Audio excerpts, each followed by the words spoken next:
This is a Hot Pie Media original. Hello and welcome to the Amy Edwards Show. I'm your host, Amy Edwards. This show is all about inspiring people at any age to live their dreams and become their best, happiest self by overcoming fear, building better habits, and shifting their mindset to a better place, because sometimes that's what it's all about. In fact, I'd say a lot of the time. What else it's about is using our voice. For me, it's so much about that. That's what my life's about, using my voice to do these exact things, to be super honest and vulnerable, and to put my truth out there and hopefully inspire you to do the same, because that is where magic happens 100%. Today, we have a very powerful story. We are going to talk about abortion and how it is not a black and white issue. And we have a guest who has chosen to keep her identity private, and she is not keeping anything else private, though. She is so open, so honest, so raw, so real about everything that she went through this year in Texas, having an abortion, and how it is not black and white. And I encourage you to listen today, because I'm also going to tell my story. So it probably goes without saying that there is a trigger warning for this. It's emotional. It's a charged topic, and it can bring up a lot. So I just encourage you to listen with that in mind, but I do encourage you to listen. So let's get to today's show.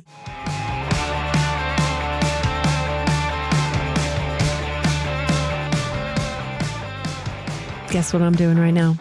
That's right. I'm drinking my Purpose Plus from Sovereignty.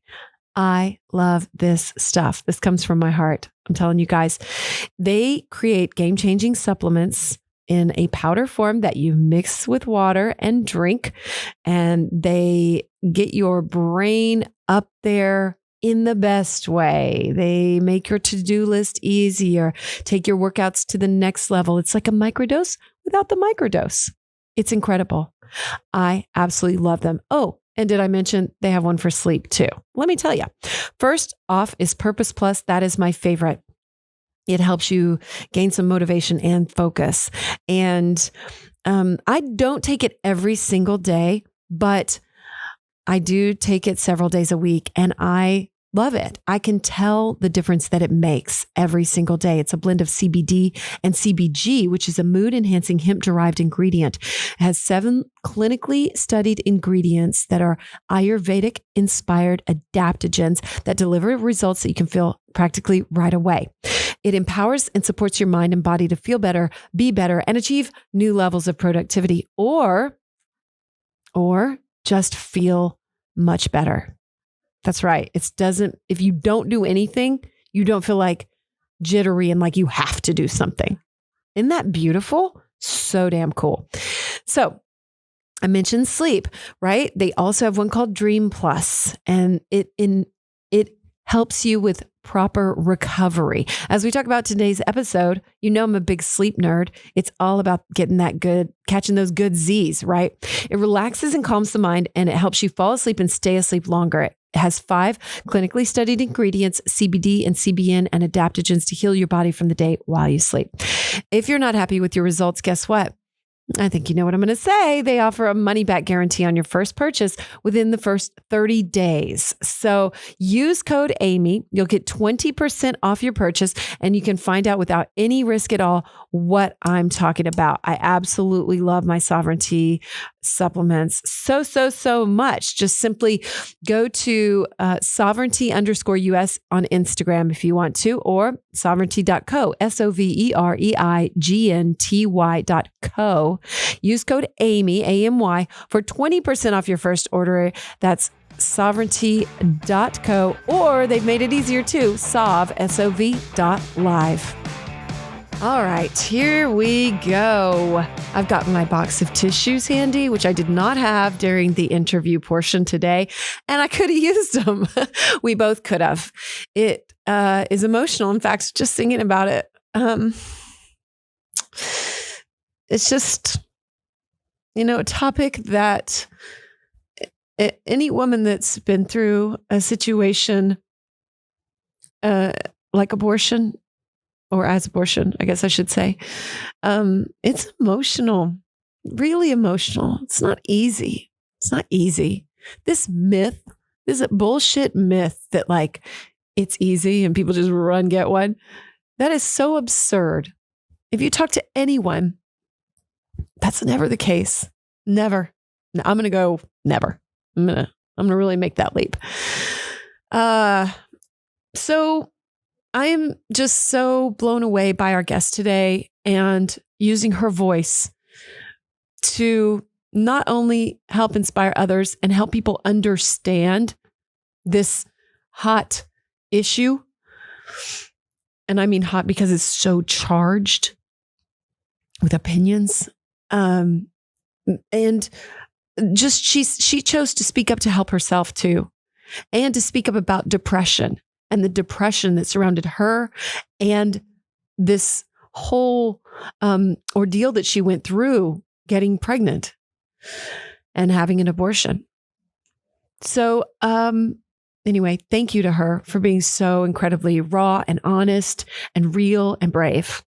And thank you for being here today. I'm like trusting me enough to bring you something that I think is super impactful. And I hope that it leads you into a space of what she says at the end. She says, you know, I hope that the people that I've shared it with that know me now know someone. And now you know me too, because I'm going to tell my story because I've had an abortion. And the whole thing, you know, today is heavy and it's a lot. And I'm already crying. And so I'm going to try my best not to. And just to tell you my story, I have been, I wouldn't say like hugely open about it because I don't know how I would have been, right? But both my parents have passed away.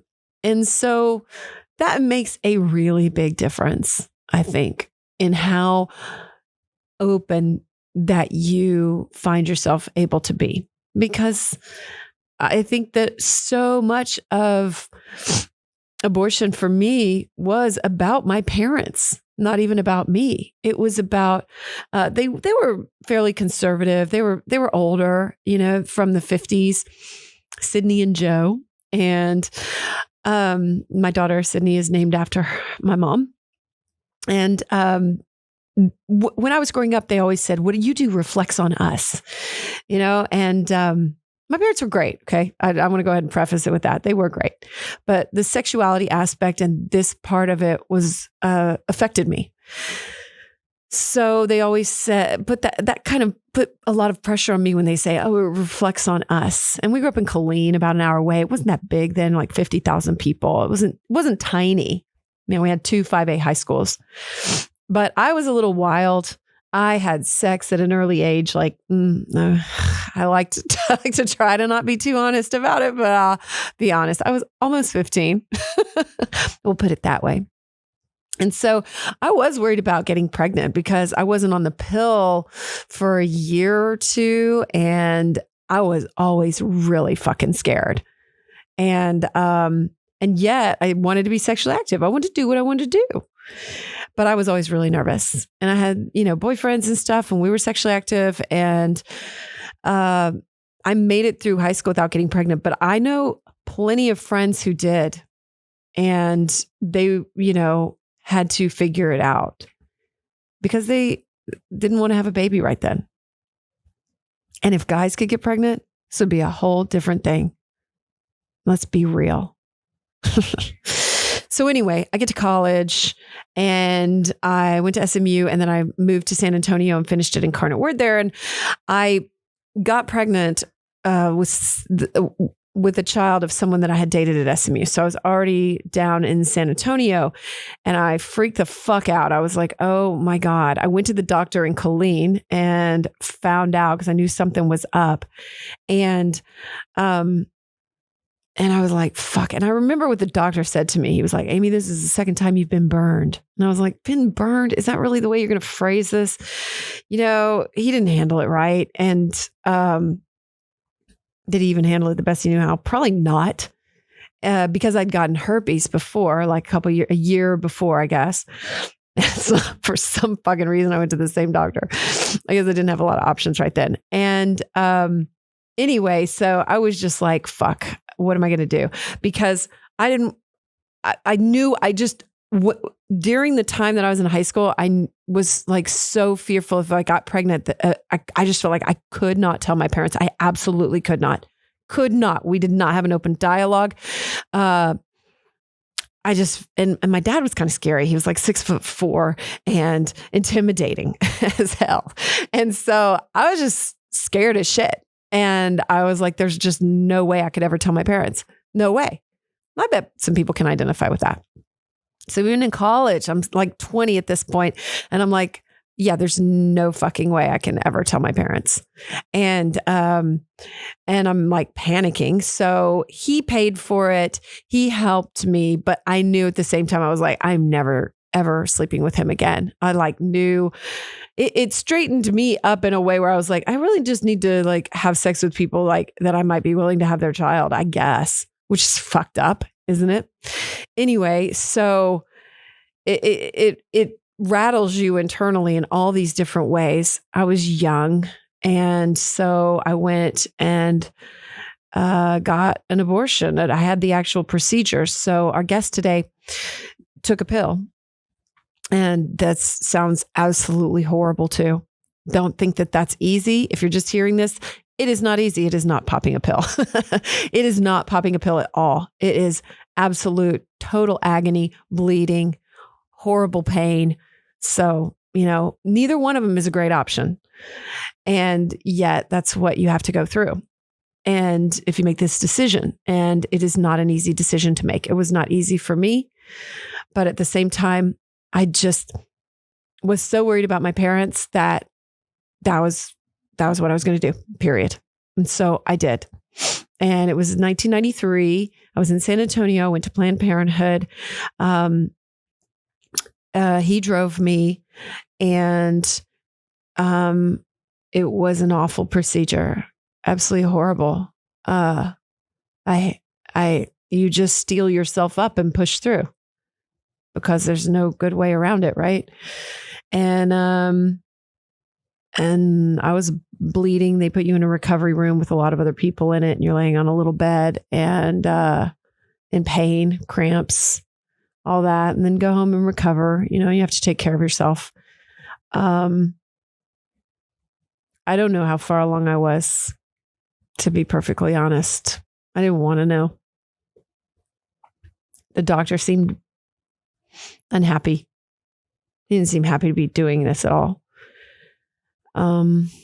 Anyway, it wasn't anything I would ever want to go through again. But would I do it again if I was in that same situation? I don't know. Maybe. Would I ever take that decision away from myself and force myself one way or the other? Fuck no. Absolutely not. Would never do that to anyone. No. So, I have 2 girls. I have 2 daughters. They do know. They know. Actually, I'm not sure my little one does yet, but my 16-year-old does. One day, it was really weird. I don't know why. We were driving in the car because that's where those conversations happen, it seems like. And all of a sudden I thought, I think she's going to ask me if I've ever had an abortion. She goes, Mom, have you ever had an abortion? And I was like, oh boy, they spring things on you. And it's those moments you're like, what am I going to do? I'm going to be honest. And so I was honest with her. And when I told her I was doing this today, I was like, someone's going to tell her story and I'm going to tell mine. She said, you're going to tell your abortion story? I go, yes. She goes, I haven't heard it. And then she goes, but I don't listen to your podcast. And I was like, well, I'll tell you anytime if you want to know. The thing is, this whole topic is laced with so much shame and so much guilt. And we feel like we cannot talk openly about it because there is so much judgment. How can we find space to drop our judgment, to allow people? Because as she tells today, it is never an easy decision and it is never black and white. There are so many factors that go into each person's choice. And who are we to judge unless we have walked a mile in those shoes? Honestly, like, so there was a women's march here in Austin this last weekend of when I'm recording this and when it comes out. And it was to protest this bill that is cruel, as to use her words, that has come about in Texas. So we do have, I'm going to tell you a little bit about that bill. And I just want to say, I am using my voice here. That's what this is about today. Using my voice to help us all approach this with less judgment and more compassion, to try to be more understanding when it's something this personal. So this is called Senate Bill 8. And in the United States of America, because of Roe v. Wade, we have a constitutional right to an abortion in all 50 states. As of September 1st of 2021, most people in Texas will not be able to get an abortion because of a new extreme law, the most extreme in the country, that bans abortion around 6 weeks of pregnancy. Okay, I don't think I've ever known I was pregnant before 6 weeks. I suspected with my second one, but I still wasn't sure. That's early. The story that she tells today, she figured it out at 3 or 5 weeks. And, she was still like, huh? I don't know. Like, people don't know. It's wild. It's crazy. So the law goes a step further, though, because it encourages private citizens to sue abortion providers as well as anyone who helps a person get access to an abortion in Texas after 6 weeks. So the facts are, it's Senate Bill 8, and it bans abortion at 6 weeks of pregnancy. And anyone across the entire country can sue anyone who helps someone get an abortion after 6 weeks. So that includes doctors, partners, so the dude that helped her, right? Friends, family members, or abortion fund volunteers. Abortion fund is a group or organization that helps people pay for an abortion they couldn't otherwise afford. They offer childcare and all different ways of help, right? Because, a lot of times people make the decision because they already have kids, right? And I don't know if you know this, Lyft and Uber have started a fund to help drivers who might get sued because they took someone to an abortion unknowingly. Can you imagine? It's insane. Insane. A $10,000 reward is offered. Minimum reward is offered for every successful lawsuit. So this is the most extreme restriction in the country, which is hard to believe. It was a high bar already. We already had a heartbeat bill here in Texas, which our guest talks about that today, and the cruelty of it, and the amazing people that helped care for her and that help care for people that are in this situation. One of the tricks, I think, of anything is actually really, truly imagining yourself in a situation. We don't do that. We don't do that enough at all. I remember when I really got involved with, gun violence prevention, I forced myself to really imagine what it's like in a school shooting and what my kids looked like and what was going on in that room. Have you ever spent time doing that? Spend some time doing that. And you might find yourself having a little bit of a different attitude. And the same with this. As you listen to her today, put yourself in her shoes. Like, really put yourself in her shoes. Find that empathy and the compassion. She talks about that at the end, empathy. Like, we have to hear these stories in order to be able to put ourselves in this understanding place. And don't be afraid to change your mind. It's okay. It's okay to enlighten ourselves, get more stories. understand more deeply and say, oh, hey, maybe this isn't the answer. It's okay to say, I don't know what the answer is, but this isn't it. Right? Right. That's okay. That's totally okay. And can we just take steps to lift the shame and judgment off this?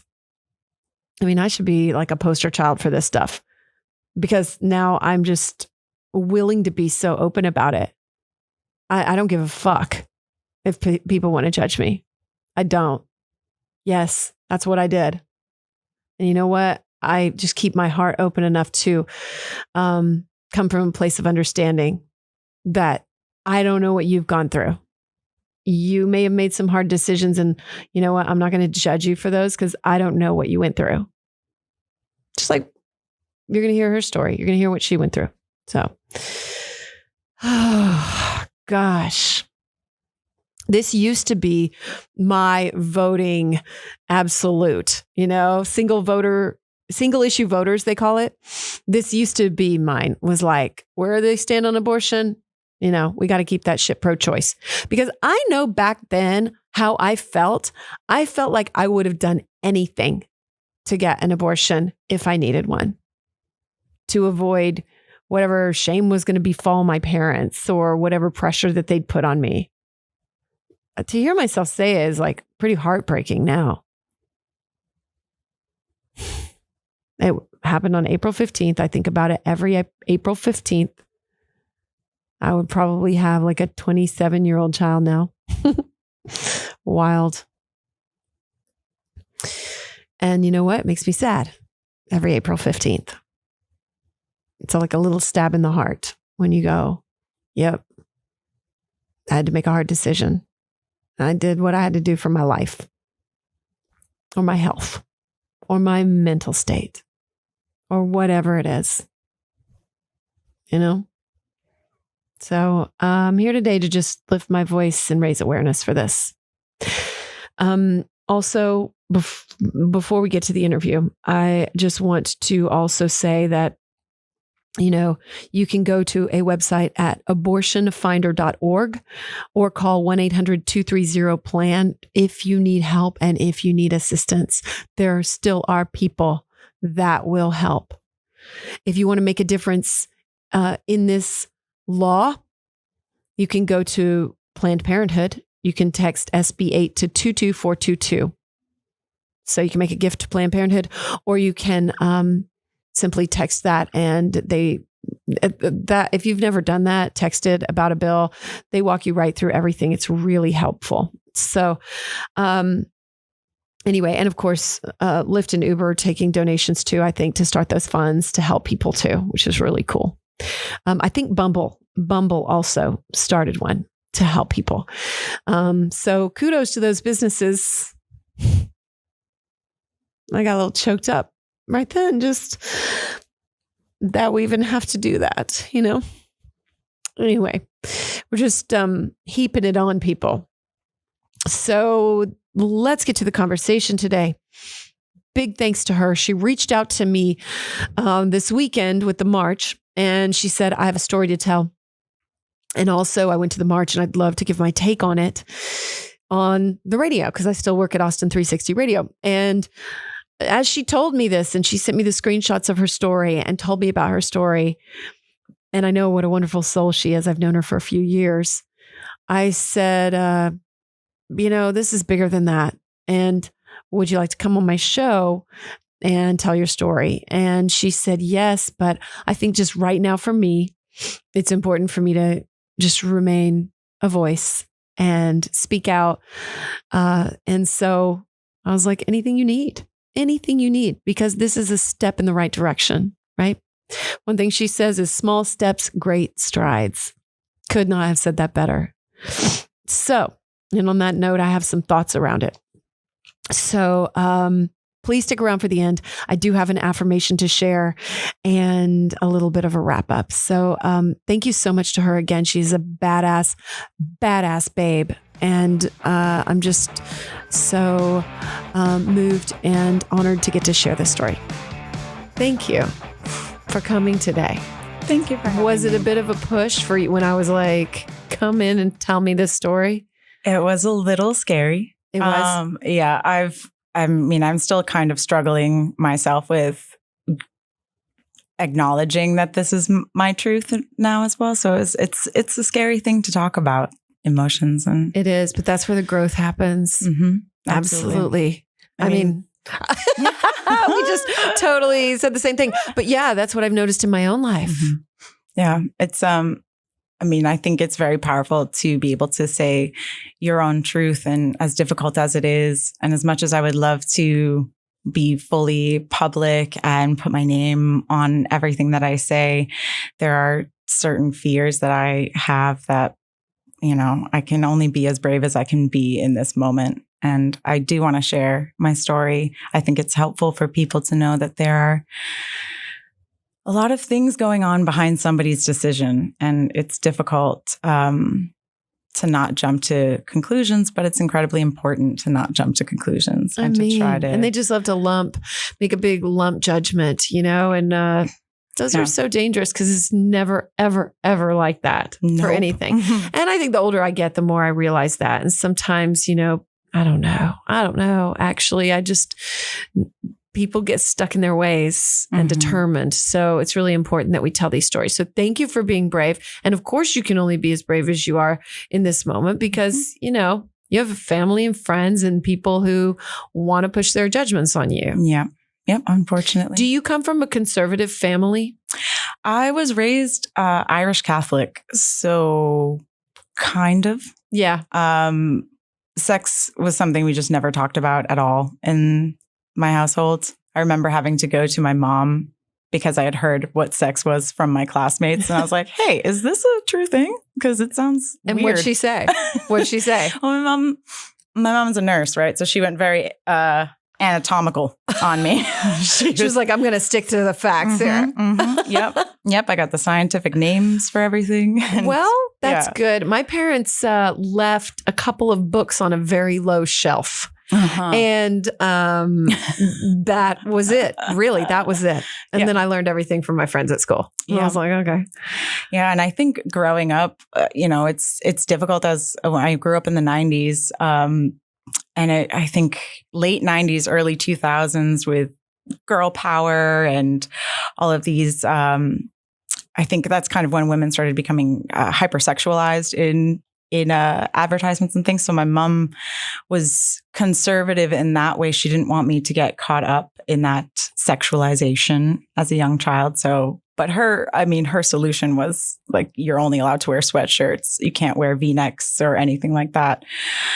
Wow. Yeah. So kind of conservative. I'd say a little conservative. Were you sexually active when you were younger? No. I waited until I was 18 to lose my virginity. I was actually terrified of sex, to be honest with you. I was terrified of the opposite sex. It was just different and I didn't like it. But it's not like you feel that sexual like energy when it's directed at you, even if it's, even if you're a child. I remember being 10 or 11 and walking through restaurants and getting gazes from men. And so there's part of it where my mom had a point. But well, you're beautiful too. I mean, so yeah, rats. I know. Just drew that card. So, okay. So now here we are. And so let's just talk about this journey in the last year, probably, because you've been doing a lot of self-work on your, spirit. Yep. So just start me off with that and tell me how that all came about and what you did. And I'm going to light some Palo Santo if you don't mind too, because I like to kind of get that smell going in here. Let's do it. Godspeed. Yes. Well, I mean, I'll tell you this. It's been a very, very difficult and very tumultuous past year and a half. I suppose a little bit about me and where I came from to get to this place is I've always struggled with depression and mental health issues, anxiety, if you couldn't already tell from the intro. But, yeah. I understand. So it's always been a struggle. In the last few years, I kind of just ultimately got really sick of being stuck in my mental health rut that I had dug. You're like, is this it? Is this what I'm going to do with the rest of my life? Yeah. Is this my life? Is my life Netflix? Is that what it's going to be? Is my life pure isolation? Is my life, drinking every night until I can fall asleep? Like, that is not in any way what I thought my life was going to look like at this age. It's not in any way what I intended my life to look at this age. Do you want to say how old you are now? Yeah, I'm 30. Okay. So we still got a lot of growing. So it's fine. We're good. We got time. Oh my God. Trust me. We got time. Yeah, so I've always had depression and struggled with it. I did get a little kick in the butt a few years ago, but anybody who has depression or has anxiety, chronic depression and chronic anxiety, it's something that it comes in waves and ebbs and flows, and you can have like a day that's just filled with so much motivation and you get so many things done, and then the next day you're just depleted again. And for me, I think the most frustrating thing about mental health and my depression is that I can never predict what it's going to look like. And it creates a very difficult lifestyle, really. I mean, if making plans and then realizing like you're too sad to do them the day of, a half an hour before, and you need to cancel it. It's a difficult thing to live with. Do you ever not let yourself cancel? I mean, and then what's that look like? Yeah. Or is that even an option? It can be some days. Again, it really depends. But it's too much of a push, kind of. It depends on what state I've been in. It depends on what happened that week. It depends on my hormone levels. It depends on so many different factors. Yeah, exactly. If I had too much sugar the night before. I get touches of this. I totally do. Mm-hmm. I really understand. Mm-hmm. Yeah, I think the main difference, and I think, people have experienced depression and have, depressive episodes and go through it. But when it's like every day and it's your life, there's a lot of adjustments you have to make. And I think what I truly struggle with is the frustration that comes with being a rational and a logical person and being quite introspective and realizing like my depression is sabotaging me and my growth.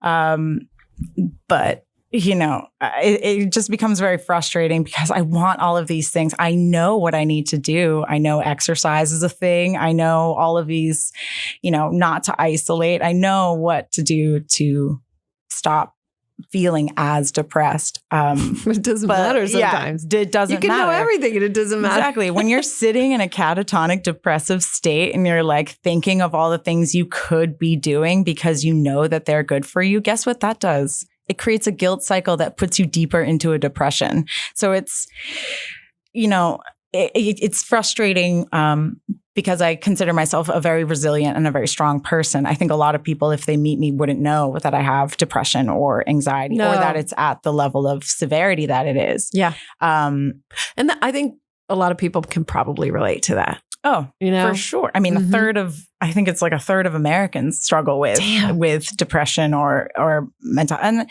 it's something that, is not, it's talked about, but on a very surface level, like the nitty gritty of, being able to stand up and say, I literally can sleep 14 to 15 hours a day. And it seems like a choice from the outside, but from internally, like that is not a choice. Mm-hmm. It's not, I can have all of the ideas in the world and all of the positive activities lined up for me to do. But my depression will tell me that it's not worth it, that it's not going to help. And to shut off those voices is like just one of the most difficult things to do. It's why people, I think, with depression sleep so much, because it's the only time you can escape that cycle. Yeah. And it's, it's tough, but you said you got a kick in the pants a couple years before? Yeah. What was that? I would say I've kind of attributed a lot of my depression to I've had substance abuse like issues. So alcohol was a very strong coping mechanism for me. It only got worse in the pandemic, obviously, because if you're depressed before, which includes isolation and all of that stuff, when it becomes the world is doing it with you, it's in a way, it kind of feels like, oh, okay, so this is okay. So like staying in bed all day is okay. And like just playing video games all day is okay. But I think after a few months in the pandemic, I'd say 3 to 6 months in the pandemic where I was drinking every day, every night, 6 White Claws a night. Not great at all. I kind of just, I got so sick of where I was at that I needed to make a drastic change. And the one thing I can control are the things I put in my body. I can't control my hormones as much. I can't control the fact that I have, less dopamine than other people. I can't control a lot of that stuff. But one thing I can control are the choices that I make or feel that I can make in that time. And so the biggest change was in May of 2020, I went sober, alcohol-free. Congrats. That's huge. Yes, it was huge. I mean, I lived in Scotland and all these places where drinking is just like, that's just what you do. That's just what you do. And here it really is. Because I don't drink much anymore. And it's been a real jarring experience because it's just part of our culture and part of our society. And it is. And it is difficult because, when you say you want to go hang out, where do people pick? A bar. Yeah. Let's go have a drink. Let's go get a drink. Yeah. Yep. But I made that really huge change. And that was the best decision of my life. I stopped cold turkey pretty much. I mean, I've noticed now when I do drink, because have you had a drink since then? I have. Yes, I have had a drink since then. As a result of. And what did you know? Did you know? Because I've noticed that like I get a little depressed. Like the depressant of alcohol affects me a few days later. Oh, yeah. And I've been like so surprised by that. Like I drank on Sunday at ACL for the first time in a while. And then yesterday, I had a pretty dark day. And I'm like, you start to think, okay, could these things be related? Well, yeah. Like if I pay attention to them, I've noticed that they really are.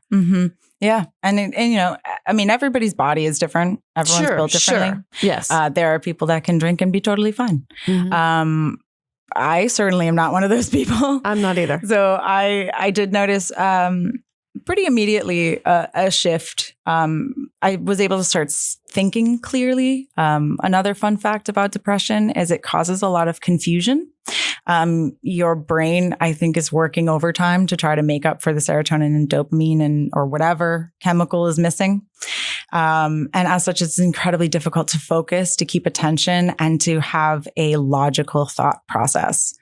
For me, I speak for myself, but I have heard this from other people that struggle with depression as well. It is true. It's very difficult to keep that in place. So I started thinking clearly. I started, that one boost of happiness can carry me a long way after having depression for so long. So that was really like helpful to shake me out of the cobwebs of like nearly a decade of being in the same depressed state, not making any progress.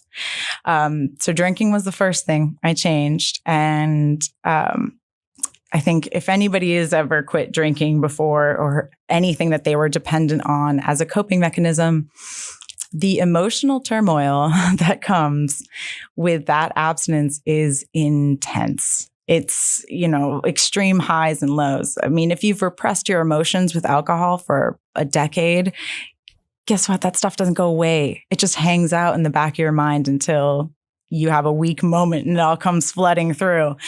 So I think going through that detox period and those ups and downs also, as difficult as they could be at times, really built up my strength and resilience. Good for you. Yeah, it's That's hard. not easy. And eververybody's in the pandemic and everyone's drinking, and I'm just and you're like, God, it would be taking really up easy crochet to just and crack open a White Claw. Yeah, you're keeping your hands right. busy. I'm trying to do like collecting buttons and stamps. Like, what can I do to fill my time?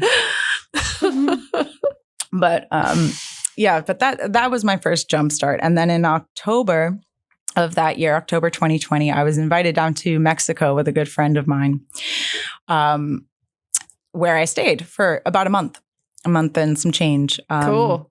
Where? Yep. It's a small place. It's our little secret. So okay. That is anonymous as well. Yes, we're all anonymous. No, it's near Puerto Escondido. Okay. So it's in. You speak Spanish? I do. Yes. You said that really well. Okay. Thank you. Yes, Yeah. Mm-hmm. I do speak Spanish, and that's why I was able to stay down there for a month, because the town we were in was so small. There was no English speakers, so you had to speak Spanish, which was really, really great for me. But while I was down there, what a pattern interrupt too. Like what a big pattern interrupt for you. I needed and that's to good. Get out of Austin. My God. So very jarring. I mean, we were down there as well for the Day of the Dead. Energetically, Mexico is quite a strong energy to it, especially during the Day of the Dead. So it brings up a lot of shadow, and it brings up a lot of your shadow to kind of face directly. Good. Which was very, again, difficult, but extremely helpful towards my growth. I heard someone say recently that when you're standing in the light, that's when you see your shadow. Mm-hmm. And I was like, only when you stand in the light can you see your shadow. Yes. Yeah. That's a great expression. So being down there, I was like, weed was removed from my life, which I hadn't quite That's given right. up. I knew you were a weed smoker. I did know that. I forgot. I do. So I have backup coping mechanisms. So you quit drinking, but you kept the weed. Yep. Okay. You do it, and you do it step by step. Sure. Phase one. Step by step. I through this whole process, I created like my own mantra to help me through this, which was small steps, great strides. Ooh, so taking things, small steps, great strides. Hold on, I'm making a note of that to talk about it later. Small steps, great stride. No, that's great. It's the tiniest things that you think don't matter that can make the most profound difference in your day. I mean, it started with, stopping drinking. If I can just do this one thing, which is huge, but once you do that, then you can start making the steps a little bit bigger. Mm-hmm. Going for a walk every day seemed simple, 15 minutes outside walk every day. That improved my depression like tenfold. I was feeling much better. So when I was down in Mexico, I was truly sober. There was no weed, there was no alcohol. There was nothing to stop the thoughts. Which ended up being a really, really good thing. I did an extreme amount of growth down in Mexico. I went down with healers. I was working with healers like while what? I was down there. I did some theta healing. Yeah, I've done that. Mm-hmm. I have a friend who does theta healing, and I've done it. Sam incredible. Hines. Yeah. I did some theta healing and a lot of meditation and a lot of, I think for me, it was just being away from an area that I've allowed myself to have bad habits in. So being away from those bad habits, like I was able to really get back in touch with myself again. It's a big deal taking yourself out of that situation. Mm-hmm. Yeah. Yes. And for me, that's what I needed to do. I'm a teetotaler. I'm not like, I can't, I'm not a wean off kind of person because I have no self-discipline. But well, you do though. Yes, yeah, you do. It's sometimes. But I understand. I'm weak because I can like have a drink and then I'm like, give me all the drinks. Yeah. Yeah. If it's in my house, I will smoke it all. So you can't have anything in your house. Well, like alcohol less in the beginning. Yeah, it was difficult to have alcohol in the house. But I wasn't living alone, so I didn't have that option. I couldn't tell my roommates to also go sober. That's not cool. Right. That's overstepping. I can have a whole box of drugs right next to me and not even. No. So yeah. With weed especially, if it's in the house, it's getting smoked. It's There's no saving that. So you're totally sober. Yeah, totally sober. Healing. In Mexico. Beautiful. And healing. And really, like, when you're in that sober state, you're able to integrate that healing. That's the crucial part. Absolutely. And also when you do get a little bit out of depression and a little bit out of your mental health struggles, it's a lot easier to plot a path forward. Yeah. Prior to that, if you're in a depressed mind, it's literally just chaos all the time. It's just like buzzing tornadoes in your head that you have no idea how to even identify. So taking all of that away and allowing myself to just be myself purely and deal with the emotions that came up as they came up, I was building really great coping mechanisms and really great new habits that, I took back when I got back to Austin. And your new coping mechanisms were what? Meditation, outdoor walks, like the healthy stuff that you knew you should do. Yep. All the healthy stuff. They've been telling me for years I should do that. Surprise. That stuff. Yeah. That.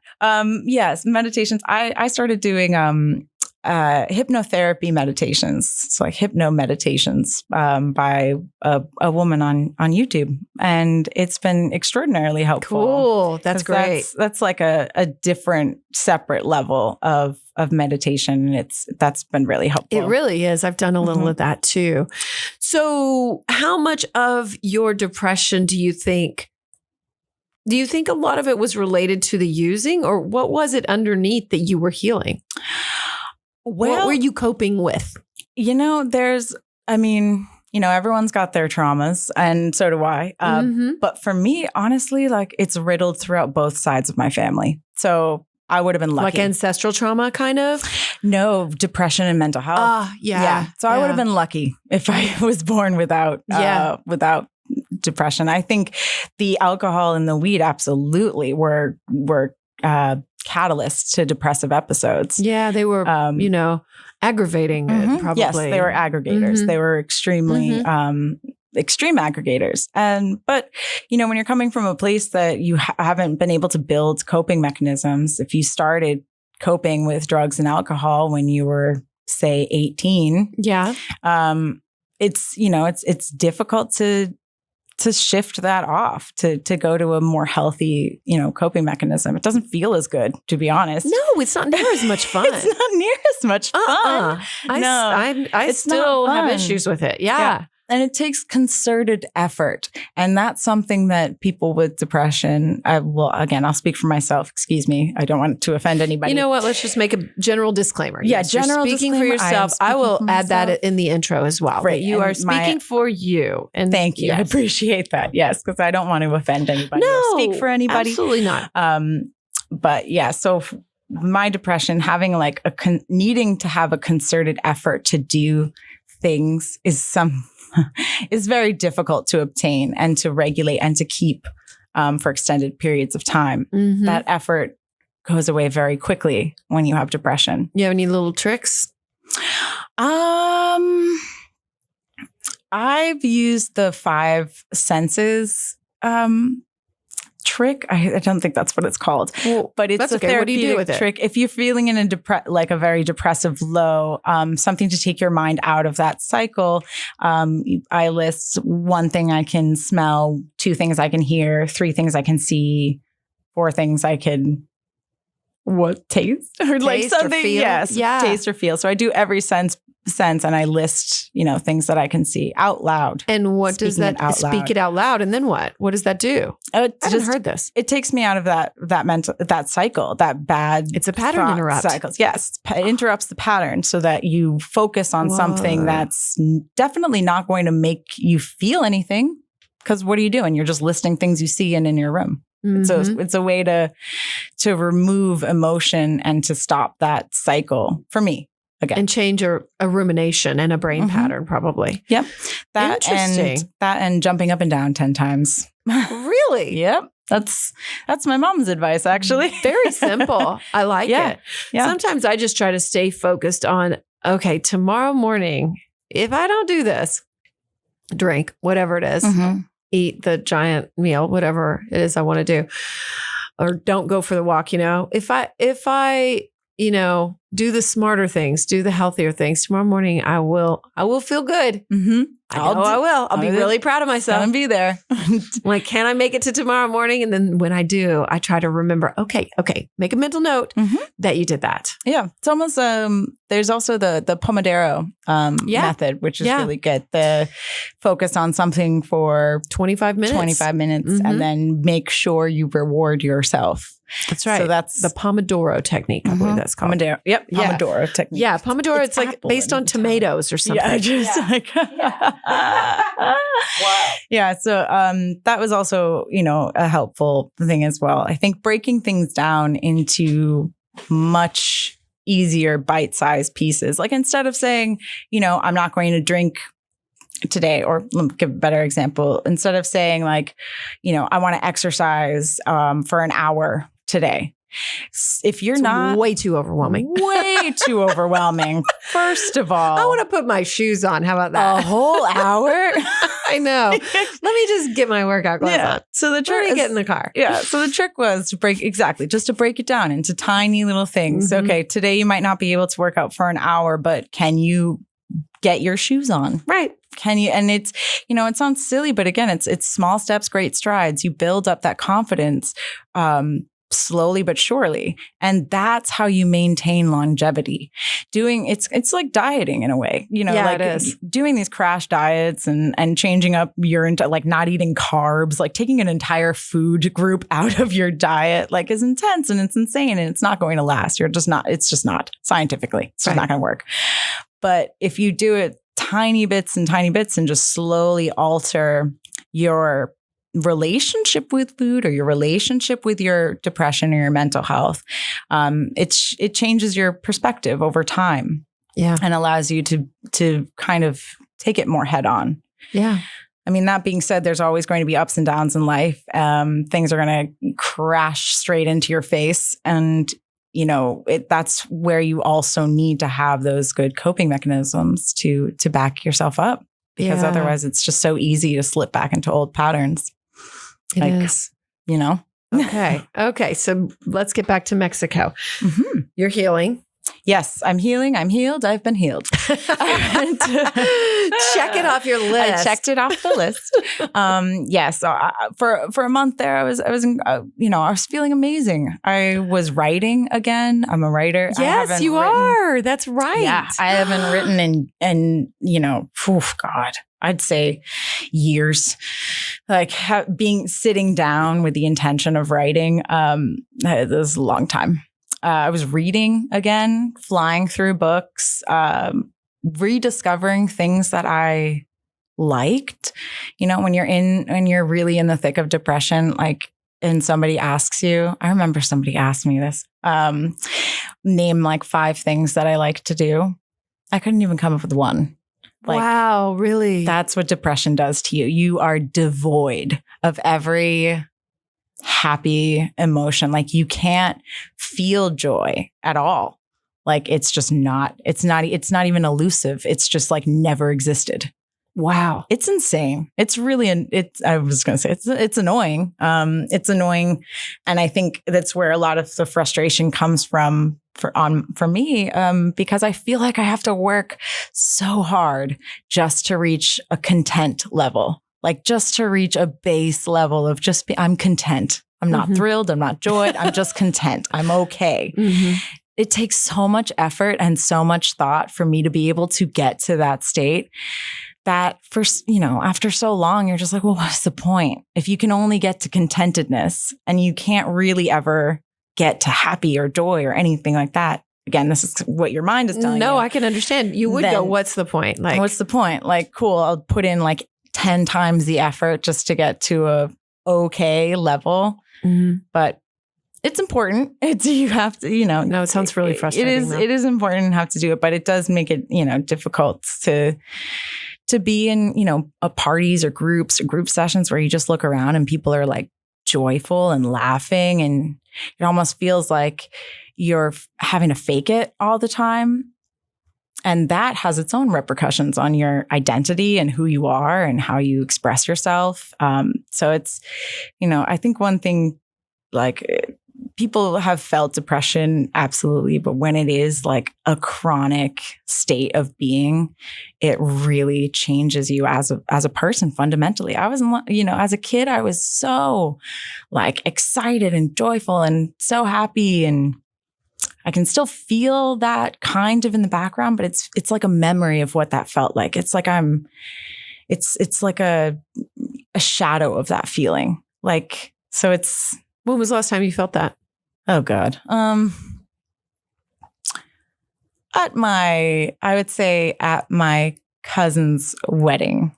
Oh yeah. When was that? Attended this. Okay, recently. Mm-hmm. Oh, great. Yeah, there are moments. Yeah, good. There are moments. Good. Yeah, for sure.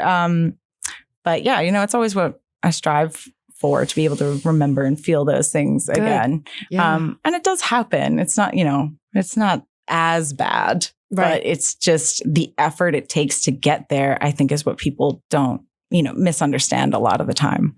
People can think I'm kind of like flaky or things like that, but it's not like, it's just not possible. And because it takes so much effort to even get up or agree to do something, it's just, it becomes really difficult going day to day, going through that. But there's always hope. You got to keep hope alive in there. That's right. So you have to keep, I keep saying my mantra. I guess I got really mad about hope a few years ago because I was in a really dark place going through my second divorce. And I was listening to something and she was like, do you have hope? And she left like a long pause. And I realized I didn't. Mm-hmm. And I just started crying. Yeah. And it was just a sad way to be at that moment, just to realize that you just don't. Yeah. And something about hope can annoy me. So I have a weird relationship with hope, actually. That is A-okay. Yeah, it is. You know what? Who knows? Hope is what you make it. I understand that it can be really good and helpful, but there's something about it too that doesn't quite sit right. So I don't know. It just doesn't ring true. I don't know. Sometimes. Mm-hmm.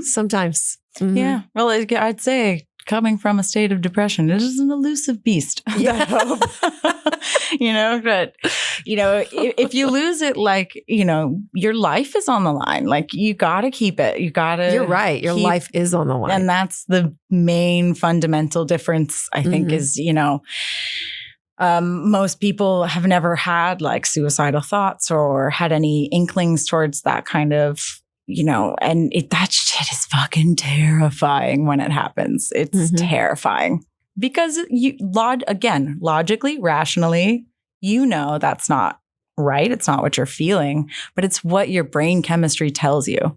So it's completely different. Like, it's completely void and separate from who you are, your identity. Kind of takes over and creates this weird sort of hybrid monster that was yourself at some point.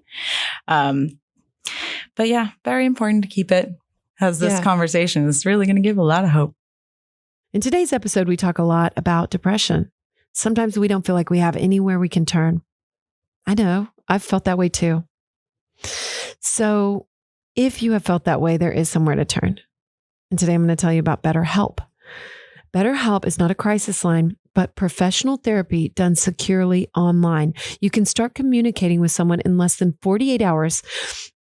BetterHelp will assess your needs and match you consciously with your own licensed professional therapist. And they don't care if it's not a fit. They will switch you, no problem. Because that's hard. Sometimes you get involved and you're like, damn, this doesn't feel right. It's hard to find that match, that person that you connect with. Sometimes that's what they care about, and they try to make it easy for you. They also have a broad range of expertise, so sometimes we can't find that where we live, right? So in those times, there is somewhere to turn. Remember that, because it's available worldwide. You can end up, like, once you're in it, you can log into your account anytime, send a message to your therapist, and they get back to you quickly with thoughtful responses. All the reviews, if you go look at BetterHelp, that's HELP.com/reviews, there are, every time I go on, when I record one of these ads, there are like reviews from that day. There's brand new tons of reviews. That's how many people are using this and getting results, right? Oh, that makes my heart happy. It really, truly does. It's also more affordable than traditional offline therapy. Financial aid is also available. How cool is that? They are committed to people living a better, happier life today. So you can visit BetterHelp, HELP.com. That's BetterHelp, HELP, and join over the 1 million people who've taken charge of their mental health to make a difference with the help of an experienced professional. In fact, so many people have been using it that they're now adding therapists all the time across the entire country, all 50 states. BetterHelp has a special offer too for listeners of the Amy Edwards Show. You can get 10% off of your first month at BetterHelp.com/AES for Amy Edwards Show. So don't forget, that's 10% off and you can make a difference in your own life with BetterHelp. BetterHelp.com/AES. You know, I've done a lot of work with gun violence prevention. And one of the leading things with gun violence is suicide. And it's about people that are depressed and having access to a gun. And if they have access to a gun, they're likely to use it right in that moment, impetuously, you know, because of those voices. And it's just heartbreaking because so many people have said, yeah, if I had access to a gun right then, I would have done it. And they didn't. And then that's why they're still alive and able to tell their story. And so, anyway, yes, those voices like really can take over. And so, we're just going to encourage people right now to say, hey, maybe there is hope. Maybe there's hope after all. There is hope after all. Look, we just found some. It's found. You go to Mexico and you, or you get on a podcast and you sit around and talk. Yes, so, exactly. Yes. And you feel like maybe you're helping someone. Maybe your story matters. Yeah. Well, again, there's something. I just say there's so much power in putting things out into saying your truth and being able to recognize the truth within you by vocalizing it. I mean, it really is. I think that there's the actual physical aspect of it, of hearing yourself, hearing your own voice makes a huge difference. It's not just thinking it, say it out loud. Embarrassing as it is. Have you said, I love you to yourself, you know? And most people are like, no. I'm like, okay, give it a shot, give it a whirl, see what happens, you know? I think and that's very important. The self-love speak is also extremely helpful. Yeah. Literally talking to yourself in a mirror. Literally. I've talked about it on this show. You got to get a little crazier before you get better. You're fine. Yeah. And it's embarrassing and weird and awkward. And if anybody saw me doing it, they'd think I was a lunatic. Yep. But it's helpful and it gets you to where you need to be. It's so oddly helpful. Yeah. And I think too, like, I mean, you know, that person asking me, what are some things that you like? What do you like to do? Just a simple question. What do you like to do? And my struggle to be able to come up with anything and to say it out loud was one of the triggering factors that got me into like actually talking about my depression, which is also very new. I don't talk about it almost at all. Good for you. It's only, again, been in the last couple of years. It's another change that I made, was to stop hiding from myself and stop hiding myself from my friends and family. Good. A lot of times. Well, who knows? 5 years from now, you may be like, hey, listen to this podcast I was on. Yeah. 5 years from now, I'll be a millionaire. I love it. That's my manifestation. Great. Good. See, you've said it out loud. There it is. It's done. Way to go. It's done. Let me check my bank account. It is already done. It is already done. It's on its way right now. All right. So yes, you've done your healing work and you're healing whatever traumas and everything that have come up. Yep. A lot. Come back to ATX. I come back to ATX and I stay strong. Surprisingly, this was one of the things that really shocked me. Again, the longevity is one of the most difficult things to be able to do when you're fighting mental health and you're literally fighting your own brain chemistry. So it's difficult. But I maintained it. I didn't smoke I continued to be sober. Wow. I know. No weed. I was very impressed with myself. And I continued to go on walks. I continued to, eat really well and just writing, sleeping. Yes. Also, fun fact about weed, I did not realize, is if you are a chronic weed smoker, weed doesn't allow you to go into your REM cycle. So if you can't go into your REM cycle where your body washes all the toxins out of your brain and where your body resets and your cells are actually able to grow and heal, that won't happen. So if you're smoking every day, like I was, for extended periods of time, for me, it was years. That's contributing to that brain fog as well. Yeah, absolutely. 100%. Because you're not getting the actual part of sleep that's restorative. You're just getting like cat naps. So I was just cat napping for like a decade and not actually sleeping. Brutal. And I think that also was a profound realization for that. I mean, as much as weed can make you feel nice and relaxed in the moment. And, because I was using it to help me sleep. I have like insomnia. So ironically, I found that out last year as well. And we might as well tack alcohol in there too, because it interferes with sleep. Yeah, same thing. Most of the drugs and alcohol and coke, most of them do. Yeah. They interfere with your sleep, and your sleep is one of the most important things to maintain your health. I think it's number one, the key. Naps all the time. Naps all the time. So I maintained it, and it was great. And I had been, I've been single, living my best single life, which is not dating at all. Like that's my best single life, is when I don't have any date. Like I don't want to flirt. I don't want anything. I'm a teetotaler. I am abstinent. So, I was maintaining that for a while. And then, inevitably it was around, I think, December, January, the holidays time when everybody gets lonely. And so I met this gentleman, very kind guy, but he lived in New York City. So we dated for a little bit, like not long. And about a month or so in, we had sex for the first time, completely protected.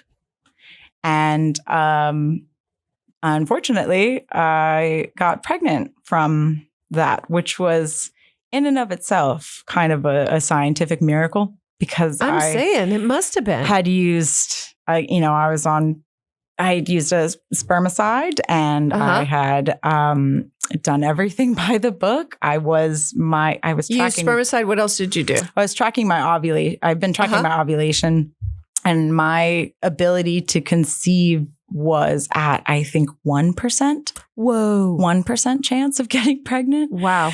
And not only that, but I used spermicide, which has a 99% effectiveness, I believe.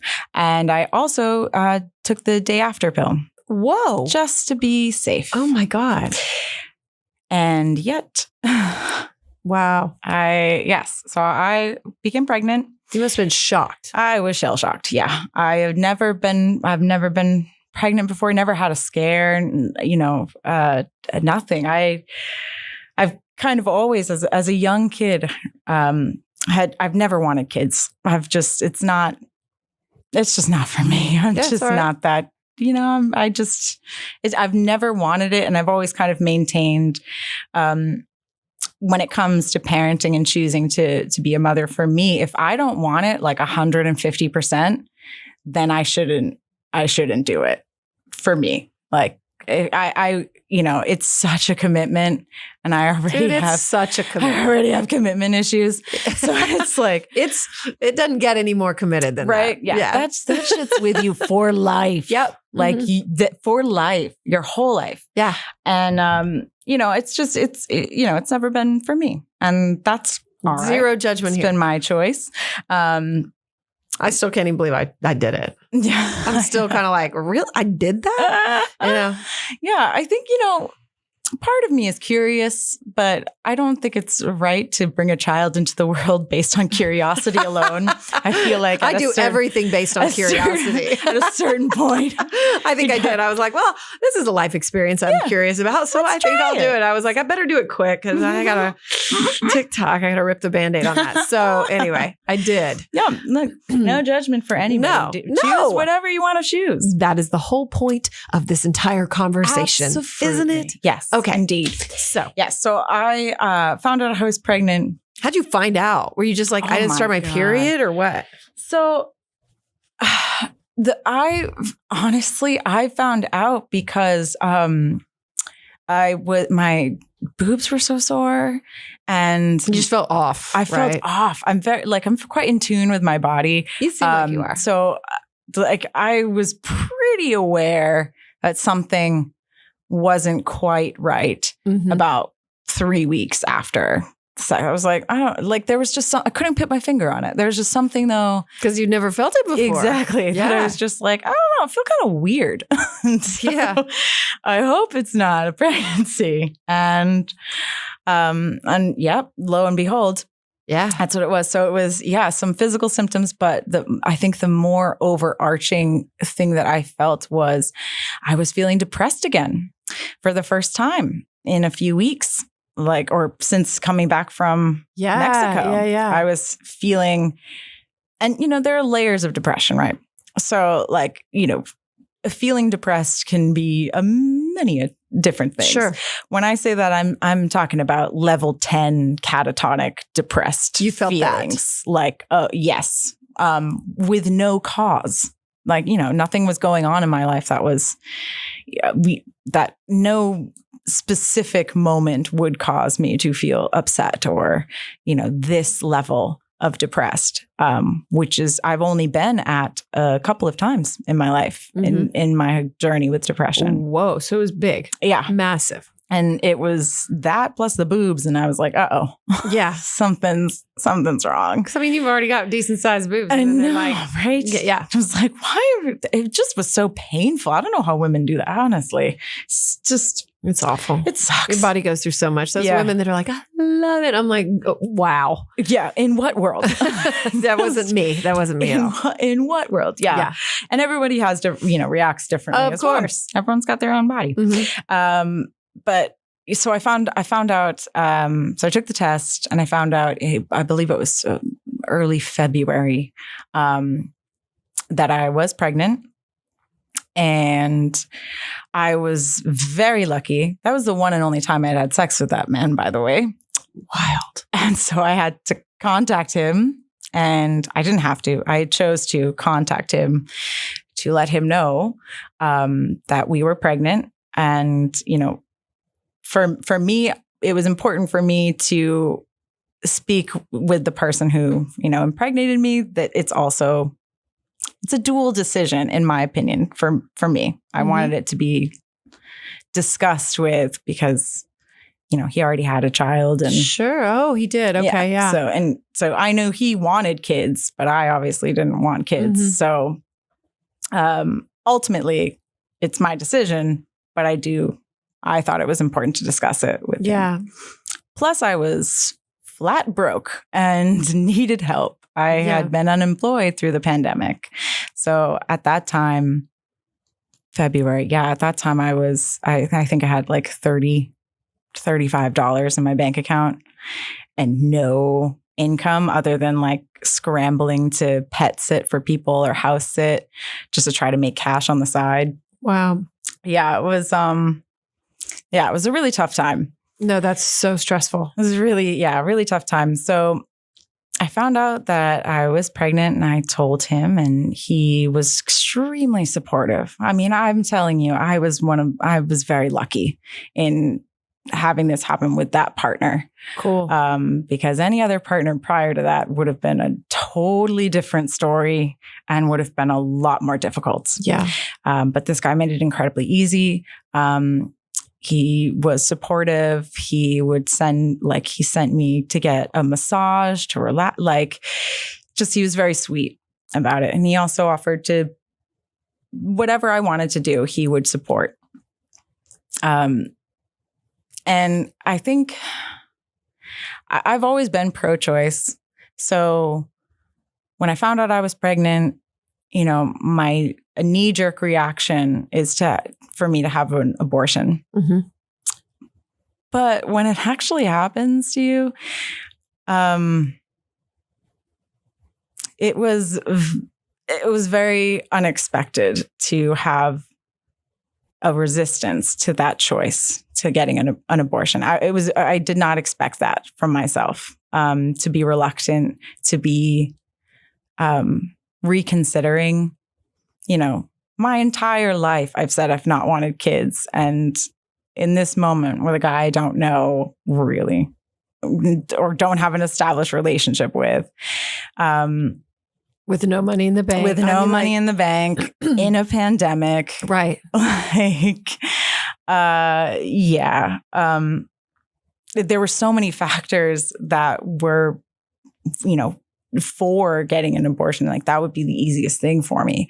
But I think what they don't tell you about when you get pregnant is that tiny little clump of cells is so strong. The urge to keep that something in you is so strong, stronger than anything I'd ever really felt before. The urge to protect this, again, like clump of cells, collection of cells in me. Like, I'd never felt that before. And so it was a tough decision. And I think I called Planned Parenthood. I tried to find all of the options, which in and of itself was quite a difficult thing to do. Texas doesn't make it easy. No. I had to call. I had mine in 1994. No, 3, sorry. So a little different. Much different, I would imagine. But in San Antonio. Yeah. It's, I called about 5 different places, 5 different clinics to get pricing because I did not have any money. Yeah. And I needed to know. What is it, about $700 then? It depends. It's the prices range between, I'd say 500 is the 530 is the least you'll spend, up to about 1,300. Wow. So,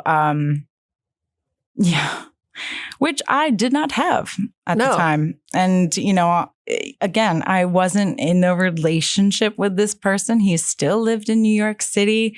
And there's nothing in society that takes care of you either way. No. So if you don't have any money, you're like, well, okay. Well, I guess I'm having a baby then. But then the expense of that, you just what am I going to do then? Yeah, exactly. It just buys you more time. It just buys you more time to then come to the same terrifying decision again. Yeah. And terrifying situation. But, I called all the places. I found most appointments were at least, 3 to 4 weeks out. So I had to wait anyway. So when I found out I was pregnant, I was, I think I was either 5 weeks, maybe 5 weeks, 4 to 5 weeks. I had to wait 3 weeks to go in and see a doctor. I ended up going to Planned Parenthood. That's where I went. Snaps for Planned Parenthood. Big time. I'll tell you right now. Same here. Those women were just incredibly supportive. I'm sitting here coming from a very depressed state, just on the cusp of moving forward and being able to take steps in my life that would allow me to have a happier life. And boom, I got pregnant with a 0.00034% chance.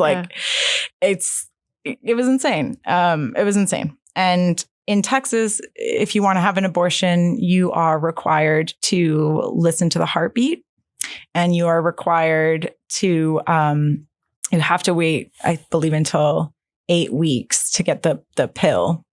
The abortion pill, as opposed to the procedure. Oh, is that what you did? Yes, I did the pill as opposed to the procedure. Oh, wow.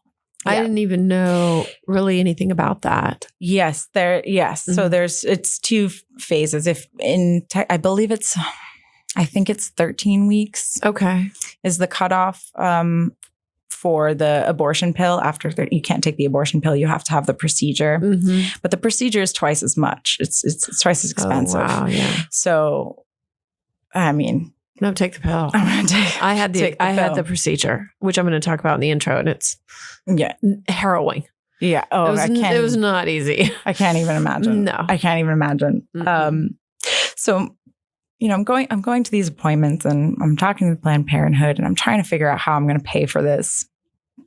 Luckily, again, a saint man that impregnated me was wonderful. Let's call him Carl. Okay, let's call him Carl. Carl was wonderful. Carl sent me all the money that I needed. Wow. He sent me flowers and he was really great. Really great guy. He allowed me to call him and weep for hours about, I don't know what I'm going to do. I don't know how to make this decision. I've never had to make a decision this difficult. And I think that was the most surprising thing for me was, how difficult it was. Despite all the logic, despite it being the rational choice for me and the right choice for me, it was still, it was still in my head, it's my baby. It's, it's not that it's a callous, it's never a callous decision. It still feels like your child. And, if you're not able to, I wouldn't have been able to take care of this child. It's just, I wouldn't have. I mean, not only in my financial state, but also just where I was mentally, because, I had to go and get blood tests and blood work, and my hormone levels for a baby that was only 5 weeks old, 5 weeks grown, my hormone levels were equivalent to a woman at about 18 weeks. My hormone levels were through the roof, 10 times the quote unquote normal amount. So what does that mean? It just means that's how my body reacted to pregnancy. I mean, see. Everyone's hormones act in different ways. And apparently this clump of cells brought with it a ton of extra hormones. So much so that the doctors thought it's possible I was growing twins or triplets, multiples, because I had, oh my gosh. Yeah. Cause my levels were just off the charts. They were far beyond where I was in the stage of pregnancy. And as a result, I'm very sensitive to hormones. My depression is very sensitive to hormones. So as a result, I was brought right back to that catatonic depressive state. I was not leaving my bed. I broke my sobriety for the first time in months. And I know probably going to get some shit for that, but that's what I did because I was pregnant and I was drinking. Oh my God. No, no, you're not going to get shit for that. But I mean, again, I guess that's just a hot take on the shame that comes with this choice. It is. That's, there's still so much shame. There's still so much worry. And if I made the right choice, and despite, again, knowing logically, rationally, that was the right choice. But it's completely different when you're in that position. The point is, it's not an easy choice. It's never an easy choice. And people who think that women just go, oh, I'll just get an abortion. It's right. No, it's never like that. No. It's very hard. Yeah, it's not an easy choice. And again, Texas does not make it any easier. I mean, and again, we're speaking for us. Maybe there are people who feel that way, but I highly doubt it. I would doubt it. I really highly doubt it. I bet there's not. I'm putting my money on that. Both of us having gone through a pregnancy and an abortion, it's not. No. Yeah. It's never an easy decision. It's never black and white. There's so many factors that have to come into play. And for me, that's one thing, I had never heard of that. I had never heard that you can pregnancy can make you depressed. Like I've heard of, postnatal depression for sure. After the baby is born. Yeah. But all I've ever heard of pregnancy is, it's the most wonderful time. It's, you get morning sickness and that's it, but it's fine. You get through it. You feel like a glowing orb. I've all, it's, and that's what I thought, I should expect. I should expect to be, a little sick and maybe a little low, but this was like, I was more depressed than I've ever felt in my entire life was when I had this influx of hormones and this baby growing inside of me that I could not take care of. Yeah. And, not only that, but it's just the nausea every day, all day long, every day, all day long, no stop, no break. It was horrible. It was horrible, a horrible, and I had to wait and go through it for 3 to 4 weeks waiting for an appointment. And then I get there and we're required to hear the heartbeat. And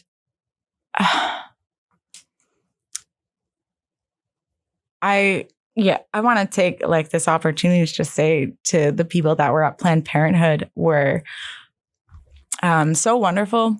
They knew how difficult that is. So they offered, they had headphones there. So really? Yeah, they would let you put on the headphones because technically they have to play. They're legally required These to give you an ultrasound and to play the heartbeat. But they let you have, they bring in headphones if you don't want to listen to it or if you can't listen to it. And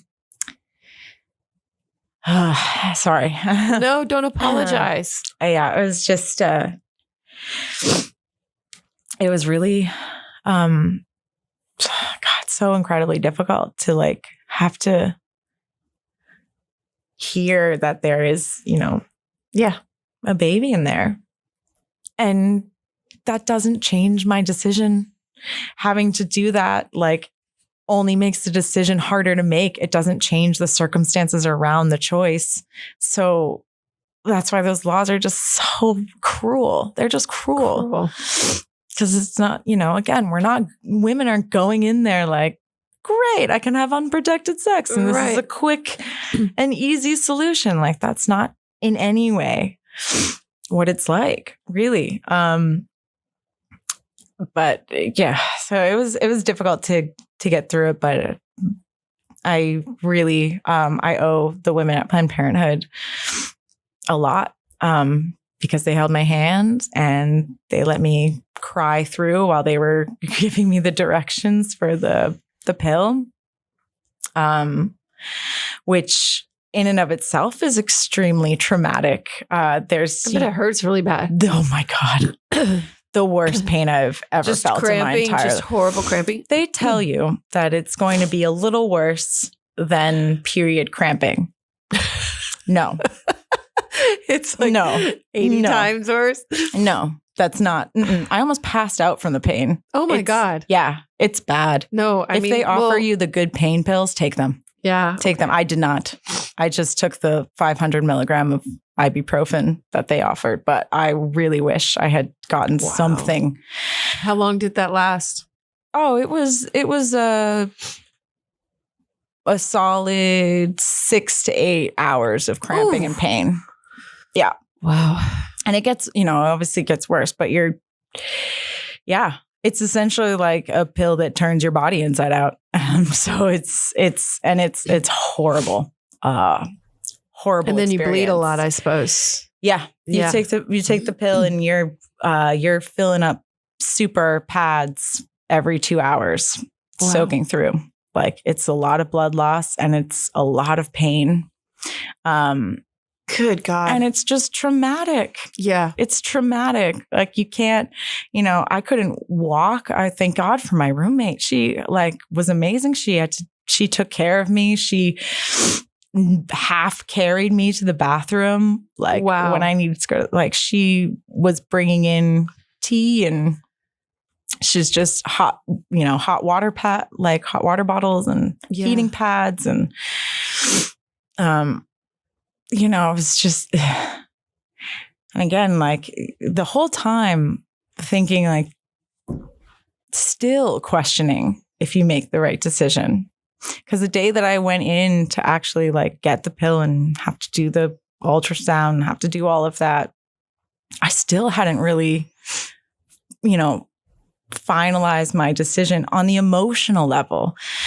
I had made the decision with my logical, rational brain. From the emotional side, I was still, and I still am today, torn for that decision permanently. Like, and it's why, I wanted to speak out here because of the, this new bill to make women go through any more than they already are going through with that pregnancy, that fear, that inability, that indecisiveness, that, isolation and feeling like you're alone because you have to, it's your decision and your decision alone, is just incredibly, incredibly cruel. And it's borderline torture, in my opinion. Having to hear that heartbeat was torture. And it's emotionally so draining that if you're in any state of any mental health issue, like it's going to careen you off that ledge. And I just worry, I worry so much for the women that got pregnant recently and have to deal with this, if that's their choice. Like having to drive 4.5, 5 hours to Oklahoma, where their clinics are all filled for months. People in Oklahoma can't go to the clinics because Texans are filling them. It's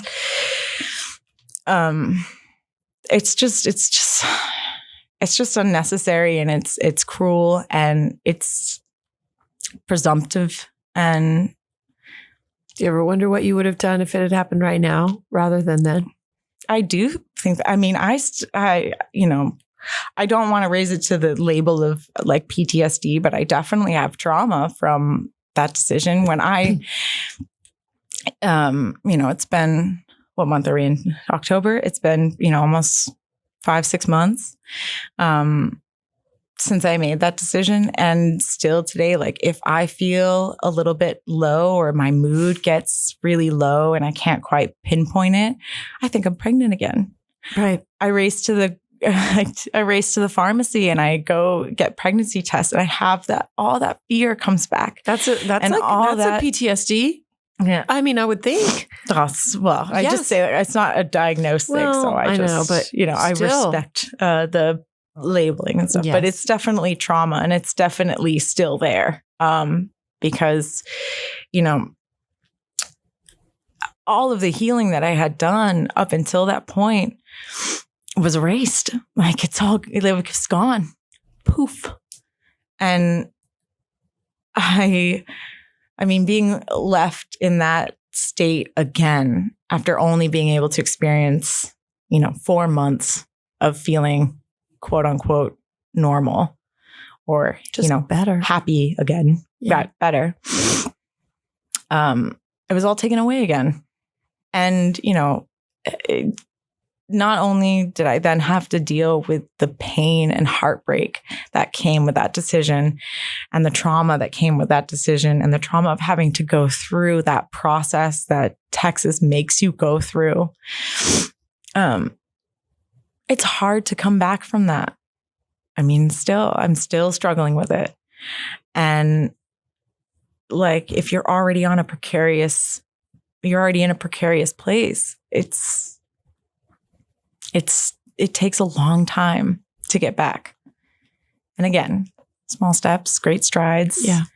Do it a little bit every day, but it's going to take me a long time. And I don't know if that, Where are you now in your mental health? How are you now? I'm back down. I mean, Yeah. it's been, But you've got a job. a journey. I have a job. Yep. Mm-hmm. I have a job now. I'm working. I'm still single. Hey.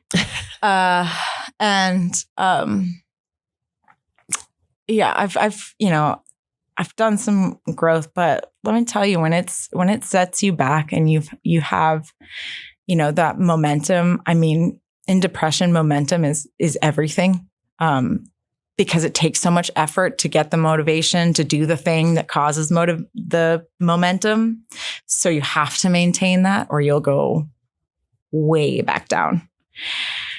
I mean, not to mention that there's a lot of guilt and shame that comes with having an abortion and making that choice.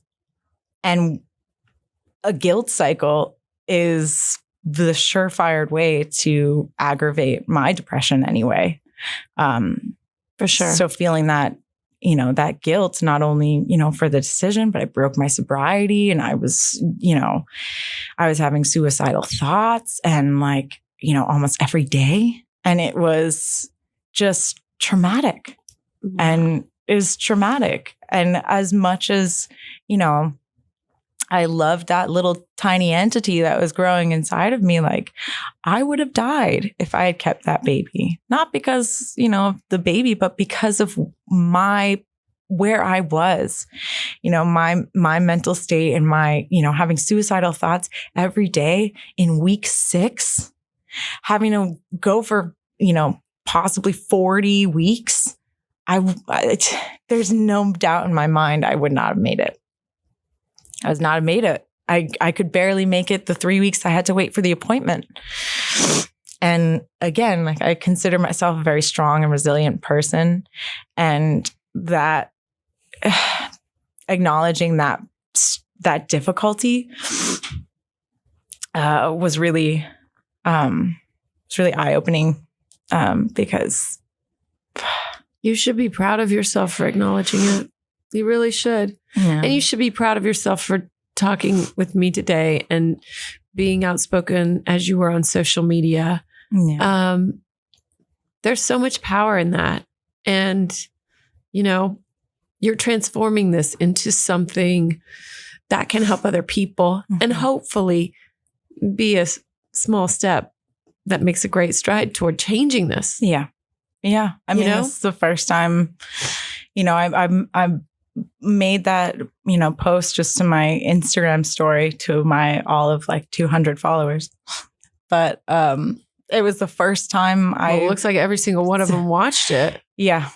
Yeah. I got a huge outpouring of support, which is just really wonderful. But again, it's saying it out loud is the first step to healing anything. To being able to acknowledge, what you went through and,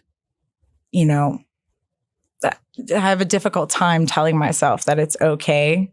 And I think there's a difficult time in turning, the love or the advice you have for your friends back onto yourself. Oh, big time. Yeah. So I really struggle with that. But I knew I needed to say something,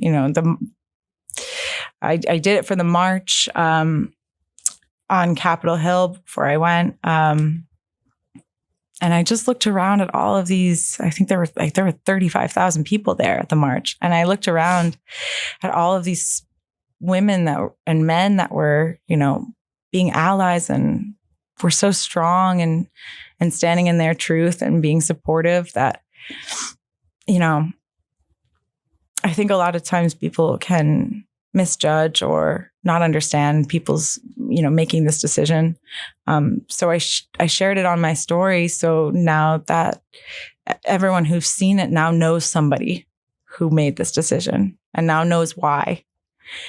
And hopefully if they, come across another person, they can think that they know me and they know who I am. And, they know that it's not something that's flippant and it's not black and white. And everyone comes from their own space. And we should respect that. They can approach it with more compassion. Yeah. Really. And hopefully, that's my hope for the future, and sharing it. And, if somebody out there is struggling with depression and pregnancy, like, you're not alone. I definitely feel you. That was horrendous. And, I just urge people to tell someone, because that, telling somebody that I was feeling, suicidal, or that I was, I could not deal with the state that I was in, was the first way from, my sister was the first person I told. And I mean, she had no idea that I was as depressed as I was. My sister, who I tell everything to.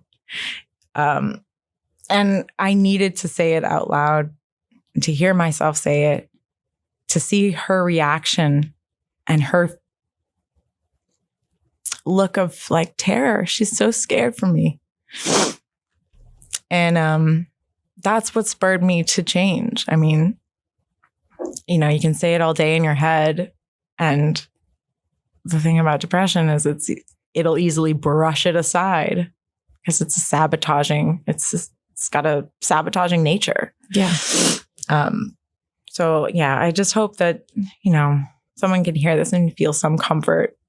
I do too. Or somebody can, hear it and not judge people, and try to respect people more, to understand that there's so many hidden and unsaid reasons behind people's decisions and actions, that to put him in a category of, black and white, bad, evil and good is just should. Yeah. Right. What you should do. Yeah. It's just, it's from being on the other side. It's a horrible feeling to feel like people are judging for that. Really is. Because, and again, stress, like, it's the hardest decision anybody will ever have to make. It's the hardest decision I had to make. I still struggle, and I know it was the right decision, but that doesn't make me feel any better about it. No. And I think that's, I feel the same way. One thing that's, I definitely learned from this experience. Mm-hmm. And I learned, that, my strength is, might go away for a little bit, but it comes right back. And I can rebuild the steps that I had taken. I can just do it again. You can. And it's going to be easier this time. It is. It is. Because you've done it. Yep. Yeah. Do it once and you can do it again. You can do it again. And just every time that you're telling this is giving you more strength. I know it. Mm-hmm. I know it. Yeah. Please don't ever doubt that. Oh, I really appreciate it. I'm so happy that you came in to share this, because it's so powerful and so important, and not just for people listening or who get inspired, but for you, Yeah. I'm just thinking about this on the way here, like how many times we silence our own voices, out of fear or fear of judgment or whatever it is, and you're not silencing your own voice. Right. Nope. Shouting it from the rooftops. From whatever rooftop I can climb up. Okay. Yes. Shout it. Yes. And so anyway, just thank you. Thank you so much for giving me this ability to... You did it. To speak my You reached out to me. You did it. And immediately something in me was like, this feels really important. Mm-hmm. And I thought this is a lot longer conversation than a radio break, about the Women's March. And and so I am just glad you could come here on short notice and do this today, because it feels, just timely and important to everyone, but especially you. Yeah. And thank you. And I think that's really just something I'm happy to be a part of. Very happy to be a part of. So I love you. I love you. And I want to thank you so much. Is there anything you wanted to say right before we go? Any last thing that's coming up or anything? Because I know you've got to get out of here pretty soon. So, I think You were so eloquent. I can't think of anybody better. The way that you have shared about your depression and just the way that it affected you. Mm-hmm. Thank you for being so honest about that. Yeah. People want to know that. They want to know the real stuff because we all have things that we're hiding. Yeah. And, or don't want to tell or feel that shame about. So you were just so eloquent about all of it. So thank you. Yeah. Yeah. I think the last thing is just, again, keep hearts open, keep your heart open, because everyone's coming to their place in this world from different experiences. And there's so many things going on in the background, and you can't ignore that or paint over it just to make people fit in a tiny bubble that you've crafted. Like, it's just not, it's cruel and it's inhumane. And I think Texas is cruel enough. So let's, as people and as allies to one another, I just hope to see more support in the world and more empathy. I mean, me too. But you can't get empathy if your stories aren't told. So I think this is a good first step in healing for me. Yeah. And hopefully, have you written it yet? No, I have not. Ooh. I started, but it wasn't the right time. Yeah. Give yourself time. Yep.